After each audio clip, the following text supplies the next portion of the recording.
We have new information regarding the PG&E power plant implosion that sent debris raining down on spectators, wounding 5 onlookers with one man facing horrific leg injuries. You'll hear the dramatic 911 call. And the distance from destruction. We examine the safety zone set for spectators and if that perimeter was within guidelines. Plus, we want to know what you think about Saturday's early morning implosion and who may have put onlookers in harm's way. This is 17 News at 5. And good evening to you. Thank you for joining us for 17 News at 5. I'm Jim Scott. I'm Tammy Melchak. We begin with team coverage on the PG&E power plant implosion that seriously injured a Bakersfield man. Here is what we know tonight. 43-year-old Jerry Wood was the man seriously wounded by shrapnel from the power plant implosion. We spoke with his daughter today, and we'll hear from her coming up. Also, 17's Paul Harris has the dramatic 911 tape as calls for help began coming into the emergency call center in Bakersfield. But first, we join 17's Kelsey Thomas as state investigators look into what went wrong. We are hearing from one demolition expert who says the safety zone wasn't large enough. Kelsey. Jim, when you're knocking down a still building, pieces will shoot out much farther than a regular demolition, which is what happened Saturday when 5 spectators were injured in the crowd. 3, 2, 1, hit it! At the PG&E power plant, the implosion Saturday sent shrapnel flying through the air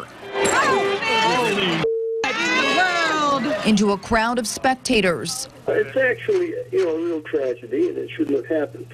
Herb Duane, an international demolition consultant, has overseen hundreds of projects over the last 50 years. The safety zone wasn't long enough. A 1,000-foot safety zone was set up for the implosion. The safe zone should have been somewhere between 1,500 and 2,000 feet because steel intends to go farther and have more projectiles going out than when you're imploding a concrete building. When a large structure made up of steel implodes, the nuts and bolts pop off like bullets. Jerry Wood, who was seriously injured in the Lowe's parking lot, was standing about 1,050 feet from the blast. But also you have to investigate how was the building prepared. I don't know if they put too much dynamite in the building and didn't do enough preparation cutting the steel. The plan was to bring the buildings down, and they're down, but clearly I don't think anyone would call that as planned. Cal OSHA is investigating to determine if there are any violations of state and health regulations. That will include a very thorough review of what occurred. It will include interview with the employer. Alpha Explosives out of Lincoln, California was hired to handle the demolition. We called Alpha Explosives, but no one was available for comment. A quick check with OSHA shows the company had no violations in the past 5 years. Cal OSHA has 6 months to complete its investigation. Now, you saw in the video the 2 towers collapsed to the side. Was that the plan? We'll have more on that coming up at 6. Reporting in Northwest Bakersfield, Kelsey Thomas, 17 News. 17 News today obtained a copy of the 911 call made by Laura Wood. She is the wife of Jerry Wood. 17's Paul Harris has listened to that call and is live now at Lowe's in Northwest Bakersfield to tell us more about it. Paul, pretty compelling, pretty graphic phone call, this one, huh? Yeah, that's right, Jim. I'm standing at the spot where debris ripped through the fence right here, injuring Jerry Wood. His wife then made a frantic call to 911. And we want to warn you, what you're about to hear may be disturbing. Fire department, what's the address of your emergency? We're across in the Lowe's parking lot, across the street from the buildings that were imploded. Okay, is anybody injured? My husband's legs have been blown off. Confusion and terror.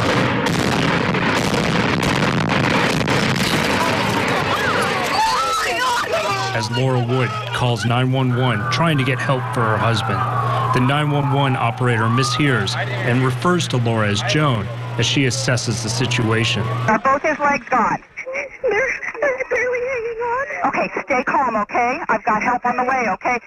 As Wood waits for a medical team to arrive, police are assisting her husband, trying to control the bleeding. There is a lot of blood. Okay, is he completely alert, Joan? Are you listening? Is he alert, yes or no? Joan, is he alert? Honey, he's just in a lot of pain. The operator then asked the gruesome but necessary question of whether they have all of Jerry's body parts. Have the parts been found? Yes. Okay. They're still attached. They're still attached. Okay. A medical team arrives as they prepare Jerry to be loaded into the ambulance. The 911 operator offers one last word of encouragement to Laura.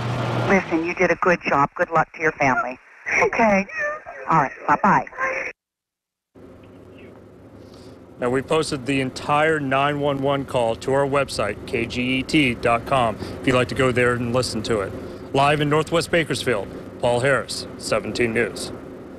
And for the first time tonight, we are hearing from the victim's family, who says, contrary to initial reports, Jerry Wood has both of his legs. 17's Katie Roosh joins us now with the words from his family. Katie.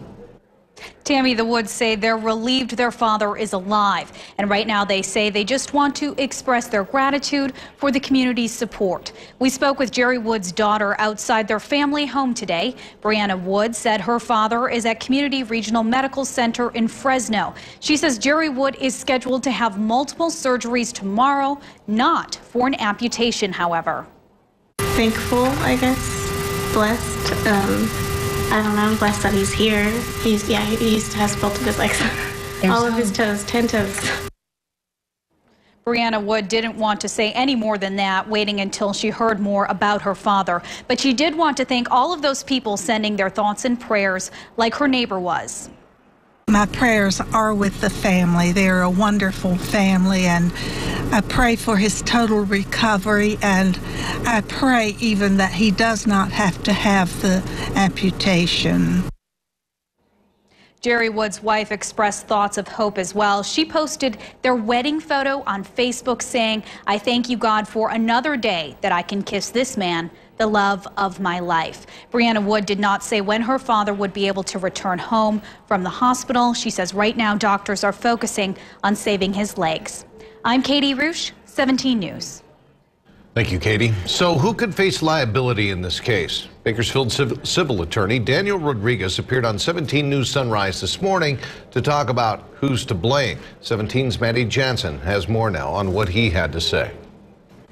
So who is liable for what went wrong at Saturday's demolition? Is it PG&E and the demolition crew who carried out the implosion? What about law enforcement or the spectators themselves who came out to watch despite being encouraged to avoid the area? Here's what attorney Daniel Rodriguez told 17's Kiyoshi Tomono this morning on 17 News at Sunrise. Well, this is an easy one.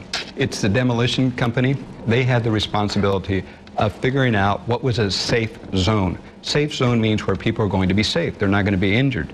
So when the demolition company decided to bring down this building in a certain way, they had to take two things into account. One was chemistry, the other was physics. Chemistry had to do with the type of explosives and the type of material they were going to blow down, whether it would be cement or steel. And the other thing was physics. How far was the shrapnel or the metal going to fly? And they obviously didn't get it right. PG&E released a statement saying, quote, "Our thoughts and prayers are with those who were injured during the demolition. Safety of the public and the employees is our first priority at all times, and we're deeply saddened that at least one individual suffered serious injuries. We will work closely with all investigating agencies and the third-party contractors who managed and carried out the demolition as they work to identify the cause of this accident." Both PG&E and the company hired to do the implosion are conducting investigations. In the newsroom, I'm Maddie Jansen, 17 News. And that is the subject of tonight's 17 Interactive Feedback Poll. Tonight we're asking you, do you think PG&E should share some of the blame for spectator injuries? Call or text us at 661-888-4617. Press 1 for yes, you think PG&E should share some of the blame. 2 if not. You can also text, tweet, email, or Facebook your comments to us. Once again, our interactive feedback phone line is 888-4617. And we'll air some of your comments, and we'll have the first numbers for you coming up at 5:30. Well, besides our cameras, hundreds of others captured their own images of the demolition on their cell phones or by home video. 7 News' Rochelle Murcia joins us now with all angles caught on camera. Rochelle. Well, Tammy, you can almost get a full 360-degree view of the implosion and the aftermath after watching them all. Some catch the cheers of the plant coming down, others the fear and calls for help.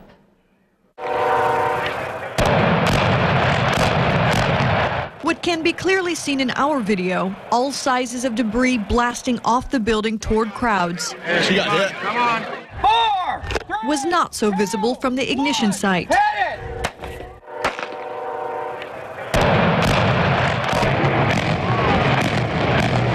Or to the hundreds, if not thousands of people safely lining Rosedale Highway. That was awesome! Cheering at the plant coming down, unaware of the chaos raining down in the southwest corner of the Lowe's parking lot. I wonder what they're doing on the fire department. This cell phone video shows the blast, then flying debris.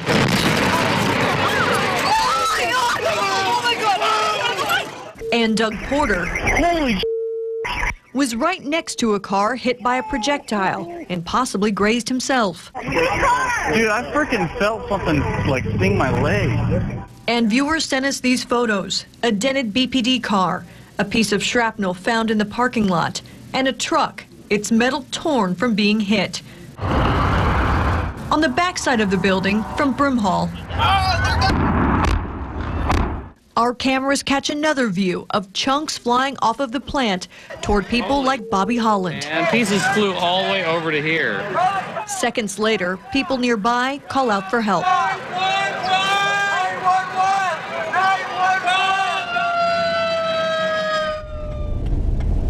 Dashcam video shows police stopping our news crew as they taped off the area and paramedics went to work, caring for those there just to witness who wound up wounded.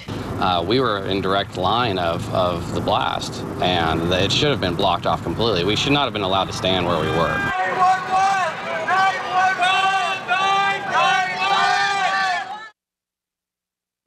And this story is a good reminder. If you have video you'd like to share or anytime news breaks, you can email it to us at 17news@kget.com. I'm Rochelle Murcia, 17 News.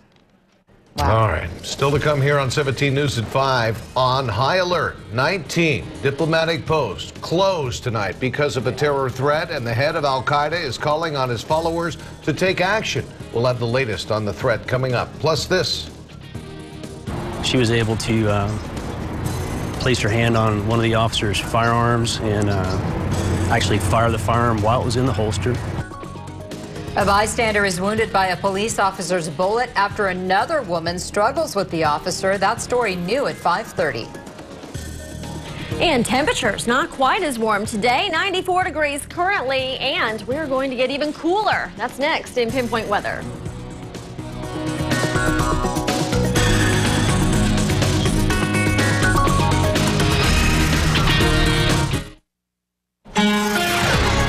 Here's something I haven't had a chance to say in a long time. Cooler trend on the way. It's amazing. As we're heading into, of course, still the beginning of August, normally we would still see triple digits, but that is not going to be the case in that 7-day forecast. In fact, we have a cool down on the way, and we'll show you that in a second. 94 degrees currently, the dew point's at 44, humidity at 17%. Both of these values are low. Winds are out of the west-northwest then at about 10, and the pressure's at 29.84. And let's take a look at these readings. Made up to 96 this afternoon, and we're already on our way down. Looking at 97 still in Wasco, 98 in Buttonwillow, but 94 from Delano to Shafter, 82 in Tehachapi, 92 in Lake Isabella, 93 in Mojave. Warm start to the work week, and as we head throughout the week, we have a pattern change on the way. An area of low pressure will be developing here offshore. That will bring much cooler air, and especially by Friday, when we expect to see temperatures around 90 degrees for a daytime high. So we'll definitely feel that cool down. Currently, we still have the marine layer, and it is really thick here along the coast. An onshore flow around an area of high pressure currently offshore is keeping them in sort of a June gloom pattern, even though, of course, it's August. So that will be a little bit of the contributing factor. Meanwhile, the monsoon flow well east of us, and we're going to continue to stay dry as we head into tonight. Skies will be mainly clear. Now, what's going to happen eventually is that you'll see here we have dry conditions up and down the west coast, but an area of low pressure will be developing here offshore as we head into the upcoming days. That will eventually swing on in, and it will continue to bring cooler air as we head into the second half of this work week and into the weekend. At this point, no rain here associated with that, but we may see some stray showers into the central Sierra as we head into midweek. So here's your forecast for Tuesday. Again, looking for the marine layer. Very cool along the coast and seasonably cool. Probably not great beach weather, to be honest with you, with temperatures only in the 60s. Inland, however, looking sunny and bright, obviously, with highs into the 90s. So if you are traveling, make sure that you make plans, of course, because it will be a little bit cooler at night, especially in Pismo, only 66 degrees, 80 in LA as we head into our Tuesday, upper 90s from Bakersfield into Fresno. Air quality moderate and the AQI 77. Here's your forecast. I think you're going to like it. 98 degrees Tuesday and then lower 90s Wednesday. After that, we have 90 degrees by Thursday now, and even into Friday and Saturday around 90. No need to leave town this upcoming weekend. It's not going to be so bad. Overnight lows in the 60s. In the mountains, 84 degrees tomorrow, 70s by Thursday, Friday into Saturday. And a cool down as well in the Kern River Valley, 92 tomorrow, followed by 80s into Wednesday and beyond. Big 9-0.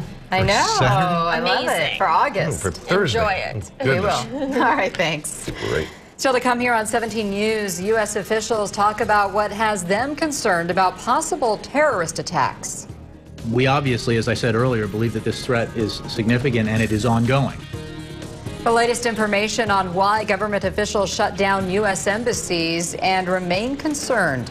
Plus, Bakersfield police investigating a bank robbery in Northeast Bakersfield. We have details after the break. Bakersfield police are investigating a bank robbery in Northeast Bakersfield that happened this afternoon. Officers say it happened around 3:15 at the Bank of the Sierra in the 2500 block of Mount Vernon Avenue. That's just north of Bernard Street. No word yet on a description of the robber. More details as we learn them coming up on 17 News. Some U.S. embassies closed yesterday over fears of an al-Qaeda terrorist attack have been reopened today, but not many of them. And the White House says that threat is, quote, ongoing. Steve Handelsman has our report. The U.S. Embassy in Bahrain remains closed. In Cairo, 19 posts in all, including the U.S. Embassy in Yemen, where the White House believes al-Qaeda may still be planning an August attack in Yemen or elsewhere. We obviously, as I said earlier, believe that this threat is significant and it is ongoing. Analysts say the al-Qaeda plot was complex. But they had to involve numerous people in that kind of planning, and therefore that gave us multiple opportunities for detecting this and for corroborating that it was a serious plot. A lawmaker who'd been briefed said the NSA intercepted coded communication and gave an example. Well, the wedding is coming up this Sunday. The gifts are going to be enormous. We're going to get quite a reaction to the celebration afterwards. Some critics of NSA surveillance are backing off. I think we are relearning or reemphasizing that security absolutely is essential in our society. Hundreds of al-Qaeda prisoners recently escaped in Iraq and Pakistan, adding to the worry. After almost 12 years of fighting the ideology of al-Qaeda, that we have really not succeeded in breaking the back, and indeed the ideology seems to be gaining root again. U.S. officials hope the apparent August plot has been so exposed and disrupted it will be canceled. But caution is the byword here, and so the indications are the embassy closings and the global alert to American travelers will continue for the rest of this month. At the White House, I'm Steve Handelsman, NBC News. All right, and we'd like to pass along to you now. We're having a little bit of trouble with our interactive feedback line right now. You can still text or Facebook your comments to us. You just can't call right now, but 888-4617 is the number. And once again, the question tonight is, should PG&E share some of the blame for the people that were injured during Saturday's implosion of the old power plant on Rosedale Highway? All right, now coming up, a store clerk shot in East Bakersfield, but not without fighting back. New at 5:30, we have more on the shooting investigation as police continue to look for the gunman. And coming up next, a new study shows your kids learn more from your example than they do in school. That's coming up in your 17 Health Watch. In your 17 Health Watch tonight, kids may learn about the dangers of smoking in their school health class, but a child's household environment may be even more important. Shelby Lynn reports. Children are more likely to smoke if their parent or older sibling smokes, according to a study published in the recent issue of Pediatrics. And parents who quit smoking aren't necessarily off the hook. The study analyzed more than 200 parents and 300 children. The youngsters were all 11 years and older. Researchers found adolescents had a greater risk of smoking even when their parents were characterized as light smokers or quit smoking later in life. And children were still at a higher risk to become smokers if their parents smoked and quit before their kids were even born. And if an older sibling smoked, the younger brother or sister was 6 times more likely to smoke compared to those with a non-smoking sibling. Study authors say no matter whether a parent smokes or not, they should immediately intervene if their child begins to smoke because the consequences may not only affect their health, but their siblings as well. I'm Shelby Lynn. Coming up next to New at 5:30 tonight, authorities are warning women to be on high alert after several reports of a masked rapist breaking into homes. What you need to know, straight ahead. And a bystander wounded by a bullet from an officer's gun, but it wasn't the officer who fired that bullet. That story is new and next at 5:30.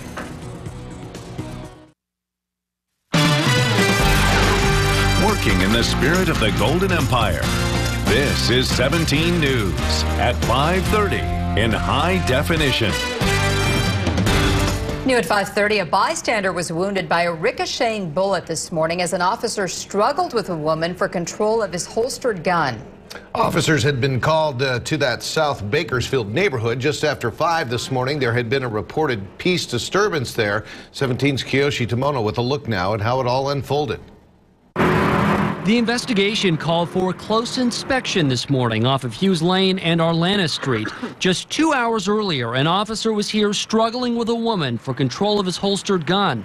A bullet glanced off the pavement, and a fragment of that round struck a woman standing nearby. She was able to place her hand on one of the officer's firearms and actually fire the firearm while it was in the holster. The female witness was grazed in the left calf and taken to Kern Medical Center where she was treated. Very minor. To my understanding, she's been released. The commotion drew quite a crowd mid-morning as detectives and crime scene analysts converged. They took measurements, talked to witnesses, and snapped photos. Officers say even after handcuffing the woman, the struggle wasn't over yet. The shattered glass is a result of the back window of one of the police cars getting kicked out By the suspect. The officer was carrying a department-issued Glock handgun, which has a built-in trigger safety to prevent it from accidentally going off. But officials say that safety won't prevent the gun from firing when someone intentionally pulls the trigger. In South Bakersfield, Kiyoshi Tomono, 17 News. And just before news time tonight, we were informed by police that 3 people standing near the patrol car were hit by shrapnel, causing minor injuries. A store clerk has been taken to the hospital after he was shot on the job in East Bakersfield, but not without fighting back. According to the sheriff's department, they were called to the La Perla Market on Robinson Street after calls came in for shots fired. When deputies arrived on scene, they found a man, an employee at the market, suffering from multiple gunshot wounds to the chest.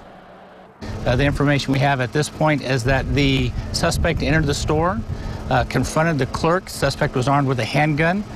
Suspect shot at the clerk. We do have information that the clerk returned fire. Suspect fled the store on foot. As you can see behind me, it is a very active, ongoing investigation, and with the assistance of the Bakersfield Police Department, we are currently looking for the suspect. The victim was taken to a local hospital. His condition at this hour is not known. Anyone with information is urged to contact the Sheriff's Department at 861-3110. A motorcycle rider is dead following a crash on Copus Road near Interstate 5. It happened this morning around 9:30. The Highway Patrol says the motorcycle rider tried to pass a semi-truck, not realizing the semi-driver was turning left into a business. The two collided, and 59-year-old James Dennis Ramos of Tehachapi died at the scene. Big Rig driver was not hurt. The CHP is investigating whether speed was a factor. Bakersfield police are asking for your help tonight in finding a man wanted for burglary and sexual battery. Police say yesterday morning around 3 o'clock, a victim was asleep in her home in the 800 block of East 4th Street when she woke up to find a man inappropriately touching her. He then ran out of her home and was seen driving away in an older green SUV similar to a Ford Explorer. He's described as an Hispanic man in his late 30s, approximately 5 feet 5 inches tall, weighs about 150 pounds, black hair with a mustache, wearing a black tank top shirt and tan khaki shorts. Anyone with information on this incident is urged to contact police at 327-7111. Investigators are still looking for a man they fear may be a serial rapist. There have been 2 attacks in 2 weeks within a 4-mile radius in northeast Bakersfield. Authorities believe the rapist may have been involved in 2 separate burglaries in March and May in the same apartment complex where the latest assault happened Thursday morning. In the latest attack, a man broke into an apartment Thursday in the 2900 block of Virginia Avenue near Oswell Street. Detectives say he forced his way in and tied up 4 people and sexually assaulted 2 of them. The attackers in both attacks share a similar description: a man with dark skin, about 6 feet tall with a medium build, in his 20s or 30s. And in both attacks, the man wore a ski mask. If you have any information, you're urged to call the police or sheriff's department. You can also remain anonymous and call the secret witness hotline, and that number is 322-4040. 17 court watch now, and a registered sex offender who police say cut off his ankle monitor and took off with a teenage girl appeared in court today. Police arrested 37-year-old John Gonzalez Friday morning. In court today, he entered a plea of not guilty. Police suspect Gonzalez had been in the company of a 15-year-old Bakersfield girl who was missing for nearly 2 weeks. She returned home last Tuesday. Gonzalez was booked on charge of committing lewd and lascivious acts with a child, failing to register as a sex offender, and drug possession.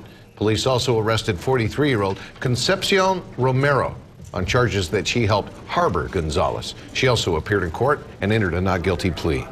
The man accused of killing 2 people while robbing a Bakersfield medical marijuana collective was back in court this afternoon. Aaron Burris faces 2 counts of first-degree murder in the deaths of Devin Daniels and Tony Sherman in what police say was a robbery gone wrong at First Reliable Medical Marijuana Collective.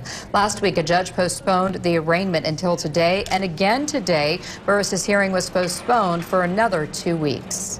A Lake Isabella mother has been ruled competent to stand trial in the death of her daughter. 23-year-old Amanda Reese appeared in court this morning. She faces charges for the death of 1-year-old Sophia Lynn Taylor. Deputies arrested Reese in June. The little girl died back in January. Reese's boyfriend, 24-year-old Jared Ramirez, is charged with second-degree murder. Recapping our top stories this hour.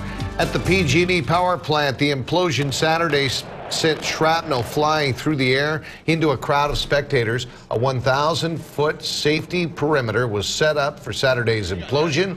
Cal OSHA investigators are now looking into whether or not there were any violations of state and health regulations. 43-year-old Jerry Wood was critically injured during Saturday's demolition at the power plant. His family tells 17 News, contrary to initial reports, Wood has both of his legs, and the family's relieved their father is alive. Right now, they say they want to express gratitude for the community's support. His daughter, Brianna Wood, did not say when her father would be able to return home from the hospital in Fresno. She says right now doctors are focusing on not having to amputate his legs. So who is liable for what went wrong at Saturday's demolition? Is it PG&E, the demolition crew who carried out the implosion? What about law enforcement or even the spectators themselves who came out to watch despite being encouraged to avoid the area? Civil Attorney Daniel Rodriguez says the demolition company is liable because they have the responsibility of figuring out what a safe zone should be.